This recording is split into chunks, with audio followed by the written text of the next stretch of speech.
Hello বন্ধুরা, তো প্রতিদিনের মতো আজকেও আমি চলে এসেছি আমার লাঞ্চ থালি নিয়ে। তো আজকে মঙ্গলবারের লাঞ্চে আমার কি কি রয়েছে চলো সেটাই তোমাদের সাথে শেয়ার করি।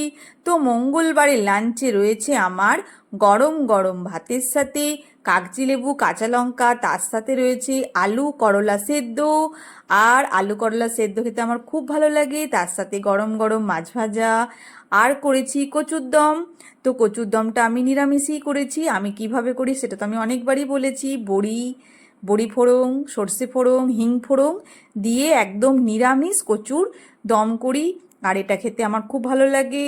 তার সাথে করেছি দই মাছ। আজকে মাছটা একটু অন্যরকমভাবে করলাম, একদম কষা কষা করে দই দিয়ে দই মাছ করেছি। তো কেমন লাগলো আমার মঙ্গলবারের লাঞ্চ থালি? শুভ দুপুর বন্ধুরা, সবাই ভালো থেকো, সবারই দিন খুব ভালোভাবে কাটুক। কাল আবার দেখা হবে। তো আজকের লাঞ্চের থালিটা কেমন লাগলো অবশ্যই কমেন্ট করে জানিও। গুড বাই বন্ধুরা।